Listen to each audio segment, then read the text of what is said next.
vamos lá. Ainda no canal pós-consumo, eu trouxe uma empresa de pneus, como o exemplo que eu já tinha dado, né? Ao receber um pneu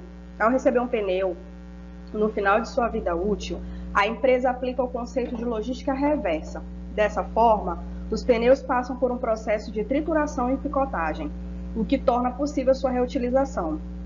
Como não é possível utilizar esses fragmentos para produzir pneus, pois as borrachas perdem suas propriedades e o processo de fabricação de pneus é bem complexo, a reutilização, olha só, a reutilização da borracha triturada e picotada está em solados de sapatos, borrachas para vedação, peças de reposição para a indústria automobilística e até em asfalto. Se vocês forem pesquisar, existem os asfaltos de borracha. Acredito que muita gente já conheça essa situação dos asfaltos de borracha, né? Que são totalmente diferentes desse nosso aí, que na hora que chove, abre logo o buraco, né? Segue um link sobre a logística reversa pós-consumo de lâmpadas fluorescentes. Eu olhei esse artigo e achei muito interessante. Então, cliquem nesse link e conheçam a logística reversa de pós-consumo das lâmpadas fluorescentes, tá certo? Aí a gente vem para o quinto item aqui, tá? Estudos ambientais em logística reversa. O fascículo da disciplina, logo no início, traz um quadro evolutivo que trata desde os pioneiros dos estudos sobre assuntos ambientais, como Zicmund e Stention, acho que é isso, 1971, até os dias atuais, com o nosso decreto 12.305, de 2/8 de 2001. Aí tá errado, tá? De que fala da Política Nacional de Resíduos Sólidos, que é o PNRS, né? Vocês vão ouvir muito falar, eu já falei sobre essa sigla, e vocês vão ouvir muito falar durante as nossas aulas. Além disso, tem muito sobre a Política Nacional de Resíduos Sólidos lá no fascículo, tá? Muito tempo, não é? Ainda assim, precisamos discutir e cobrar uns dos outros a responsabilidade sobre o nosso lixo. Então, nesse primeiro fascículo tem esse quadro que vocês podem dar uma olhada desse processo evolutivo, tá? Até a Política Nacional de Resíduos Sólidos. Segue um link de uma reportagem do G1 em 2021, que fala: empresas inovadoras ligadas à reciclagem ajudam consumidores e indústrias a dar um destino mais nobre ao lixo. Então, na hora que vocês clicarem aqui, vocês também vão ver uma reportagem, né, dessas empresas que ajudam esses consumidores e indústrias a dar um destino mais nobre ao lixo.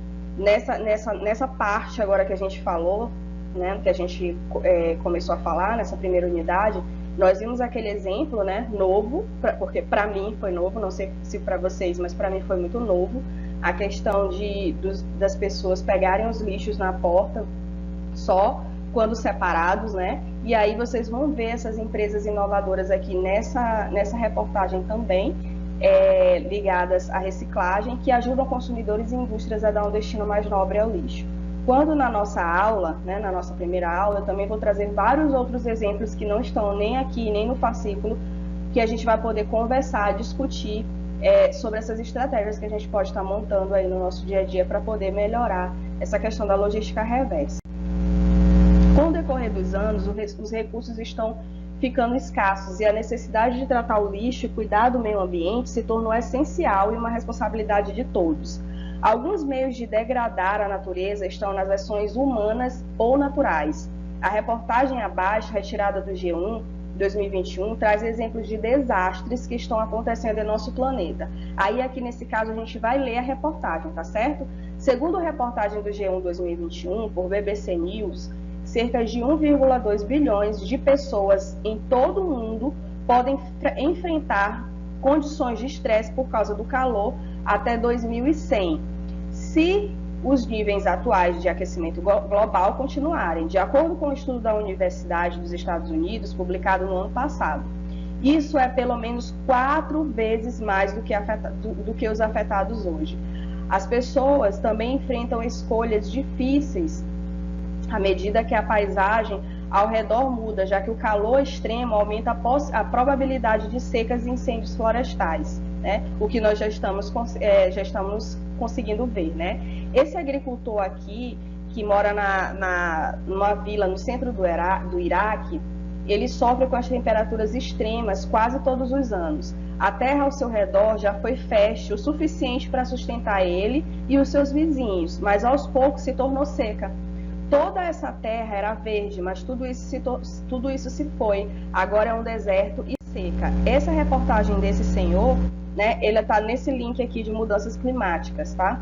Quase todas as pessoas de sua aldeia se mudaram para procurar trabalho em outras regiões. Olha o que ele falou: perdi meu irmão, queridos amigos e vizinhos leais. Eles compartilharam tudo comigo, até meu riso. Agora ninguém compartilha nada comigo. Estou só nessa terra vazia. Essa reportagem completa está nesse link que eu estou mandando para vocês aqui, né? Então a gente também vai ver o que está acontecendo lá no Iraque. E a gente pode... Hoje a internet, ela dá uma noção para a gente, assim, de mundo mesmo, de tudo que está acontecendo em todos os cantos do mundo, né? O que vem acontecendo, é só a gente jogar lá a questão do assunto, que vem várias reportagens, várias coisas novas, até para mim mesma, que sou professora, né, que estou lidando com essa situação todos os dias, de repente a gente vê uma coisa nova, uma estratégia, né, nova que estão utilizando, tá, para poder melhorar as condições climáticas, para melhorar o nosso dia a dia, né, enquanto ser humano, tá? Mudanças climáticas, número de dias com calor acima de 50 graus Celsius no mundo dobrou em 40 anos, tá? Esse foi um estudo feito pela BBC. 6. Acidentes ambientais históricos. Perdão. O fascículo da disciplina, nesse tópico, traz o exemplo de um acidente ambiental causado em Minamata, no Japão, nos anos 50. Aqui eu trouxe uma coisa que aconteceu lá atrás, né? Que vocês, se não sabiam, se não estudaram, agora vão saber, tá? A indústria química Shizu despejou 460 toneladas de materiais poluentes na Baía de Iatsushiro, acho que é isso, causando um envenenamento por mercúrio de mais de 1.000 pessoas. Nesse material, irei apresentar a vocês 2 grandes desastres ambientais que aconteceram no Brasil, do mais antigo para o mais atual, tá? Então, eu coloquei esse daí que é mais antigo. Aí vocês podem ver essa foto aí, foi justamente desse desastre, tá? Vazamento de óleo do petroleiro, eu não sei esse nome, na Baía de Guanabara, tá? Em 75. Olhem só, aqui eu coloquei 50, né? Naquele slide anterior. E aqui, 75, tá? Local, Baía de Guanabara, no estado do Rio de Janeiro. Março de 75, 6.000 toneladas de crude, né? Que é óleo. O maior acidente de vazamento de óleo no Brasil aconteceu em meados dos anos 70, tá? Pelo petroleiro que estava sendo fretado pela Petrobras. Isso aconteceu pois o casco do navio foi rompido em frente à enseada do Botafogo, próximo à Ilha do Governador. O resultado foi uma mancha de 10 centímetros de espessura que surgiu em alguns pontos da Baía de Guanabara. Por conta do acidente, alguns locais também incendiaram, tá? Outra, já em 2019, barragem mina do Feijão em Brumadinho. Esses daqui, acredito que todos vocês lembrem, né? O desastre ambiental. O que aconteceu? Foi em 25 de janeiro de 2019, 259 mortes, 12 milhões de metros cúbicos de rejeitos, tá? A empresa culpada foi a Vale, tá bom? A antiga Companhia Vale do Rio Doce, CVRD, que vocês já conhecem. Considerado um dos maiores desastres ambientais do Brasil, o rompimento da barragem da cidade mineira de Brumadinho aconteceu em 2019 na mina Córrego do Feijão. O local abrigava os rejeitos da mineradora e o resultado foi a morte de 259 pessoas, sobretudo de funcionários da empresa, e ainda cerca de 15 pessoas ficaram desaparecidas. A avalanche de lama tóxica atingiu o município de Brumadinho e o rio Paraupeba, que fornecia água para as comunidades locais. O impacto ambiental desse desastre foi enorme, com poluição do solo, dos cursos de água, da fauna e da flora local. Aí eu trouxe algumas imagens daquele desastre, né? E trouxe aqui alguns links, tá? Que é para vocês conhecerem, lerem a respeito tanto da barragem, né? Do rompimento da barragem de Brumadinho, quanto esse Museu do Amanhã, que debate 20 anos de vazamento de óleo na Baía de Guanabara, tá? É importante que vocês leiam essas situações, que vocês busquem imagens, para que vocês consigam fixar o conteúdo também, tá certo? Eu sempre falo para os meus alunos a questão de não ficar somente no material, somente no conteúdo, né? Vocês precisam pesquisar, isso é importante, pesquisar, isso é importante buscar outras fotos, buscar imagens, buscar conteúdos que sejam relacionados. Isso é importante para que a gente não viva só de conteúdo, a gente consiga aplicar esse conteúdo que a gente vê em sala de aula na nossa vida, porque é isso que vai fazer com que a gente ganhe dinheiro quando se formar, né? E não ficar com a cabeça só conteúdo, conteúdo, conteúdo. É a gente saber ver o problema e saber resolver, montar estratégias em cima do que a gente já viu e em cima do que a gente ainda pode construir, né? Então, ou pensando no que a gente pode construir do que a gente já viu, né? Então é assim que a gente consegue montar aí as nossas estratégias para conseguir desenvolver, tá certo? Vamos lá. Evolução da logística reversa. Este capítulo do fascículo nos traz a evolução da logística reversa, o motivo pelo qual pesquisadores do mundo começaram a debater temas ambientais com mais frequência. O mundo mudou e, com isso, o mercado, cada vez mais competitivo, começou a lançar produtos sem nenhuma preocupação com o descarte. Após o uso, existia muito com o descarte após o uso. Existia muito interesse no quanto se poderia ganhar e pouco ou nenhuma preocupação com o desaparecimento desse material. Aí aqui vocês já podem verificar algumas imagens de produtos que já estão sendo trocados aí, né, de plástico para papel, né, que é uma forma de como é que se diz? De dissolver, né, de sumir da natureza de maneira mais rápida. Os estudos foram surgindo cada vez mais afunilados e os alertas também sobre o futuro escasso.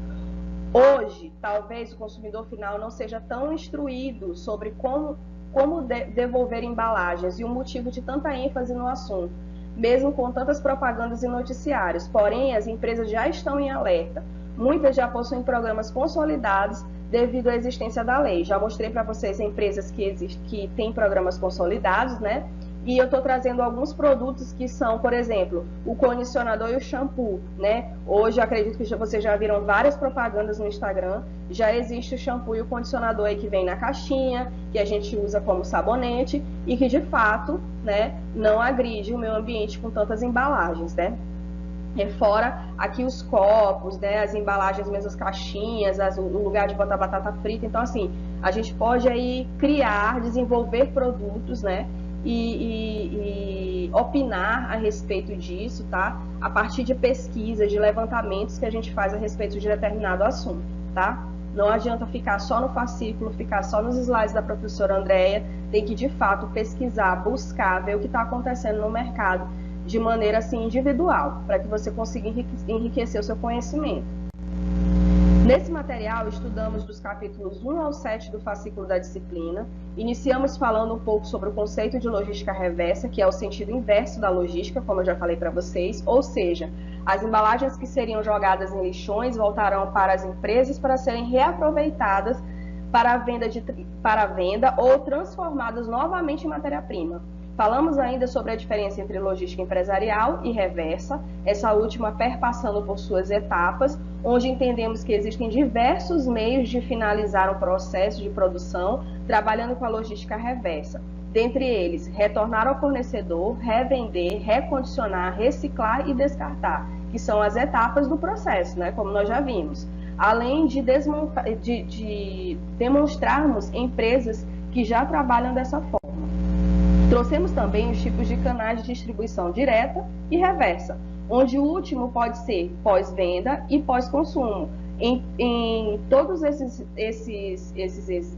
tópicos, né, pós-venda e pós-consumo, trouxemos exemplos a mais que os indicados no fascículo, assim como reportagens e vídeos que podem ser acessados para melhorar o aprendizado. Finalizando o material, trouxe 2 catástrofes ambientais, acho que eu trouxe até 3, não foram só 2, que aconteceram no Brasil, seguindo ainda a linha de raciocínio do fascículo, entre elas o vazamento de óleo, né, que foi do petróleo, né, de Guanabara, e o rompimento da barragem de Brumadinho. No último capítulo foi mostrada a evolução da logística reversa e o que o mercado está trazendo para diminuir os impactos. Então, eu espero ter melhorado aí o conhecimento de vocês, ter dado boas instruções. Aguardo vocês na unidade 2. Um abraço da professora Andréia. Até a próxima.